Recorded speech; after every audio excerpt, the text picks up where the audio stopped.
Regional police officer Sargodha Mohammad Shahzad Asif Khan और DPO Bhakkar Shahzad Rafiq Awan ने थाना दूलेवाला का दौरा किया। उन्होंने थाने की कारकर्दगी, सिक्योरिटी इंतजामात और शहरी शिकायत के अजाले का जायजा लिया और खुली कचहरी के जरिए अवामी मसाइल फौरी हल करने के अहकामात जारी किए। आइए चलते हैं एम सईद बुशारती की तफसीली रिपोर्ट की जानिब, जहां आज तक न्यूज आपको लम्हा ब लम्हा बताए कि इसकी तफसीलात क्या हैं। Regional police officer Sargodha Mohammad Shahzad Asif Khan ने थाना दुलेवाला का दौरा किया और अवामी मसाइल के हल के लिए खुली कचहरी का इनेकाद किया।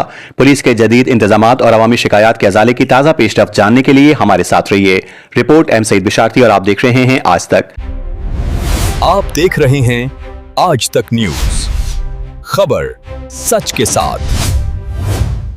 आरपीओ सरगोधा मोहम्मद शहजाद आसिफ खान ने हाल ही में जिले बखर का दौरा किया, जहां वो डीपीओ बखर शहजाद रफीक अवान के हमरा थाना दुलेवाला पहुंचे।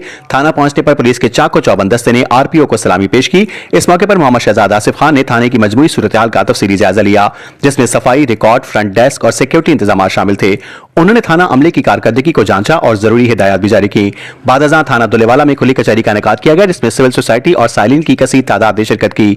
आरपीओ ने साइलिन के मसाइल सुने और मौके पर मुताल्लिका अफसरान को फौरी और मेरिट पर मसाइल हल करने के अहकामात जारी किए। उन्होंने वाज़ेह किया कि आवाम को इंसाफ की फराहमी पुलिस की अव्वलीन तरजीह है और किसी किस्म की गफलत या कोताही बर्दाश्त नहीं की जाएगी। डीपीओ बखर शहजाद रफीक अवान ने कहा कि जिले बखर में पुलिसिंग के निजाम को मजीद बेहतर बनाया जा रहा है और अवामी शिकायत के अजाले के लिए खुली कचहरी का इनेकाद तसलसल के साथ जारी है। रीजनल पुलिस ऑफिसर सरगोधा ने हिदायत की कि पुलिस एहलकार अवाम के साथ खुश इखलाकी से पेश आए, मेरिट को यकीनी बनाएं और कानून की बालादस्ती कायम रखें। यह था ताज़ा तरीन दौर और इकदामात का जायजा। अवामी खिदमत के लिए पुलिस की मुस्तकिल कोशिशों की एक आज तक न्यूज, खबर सच के साथ।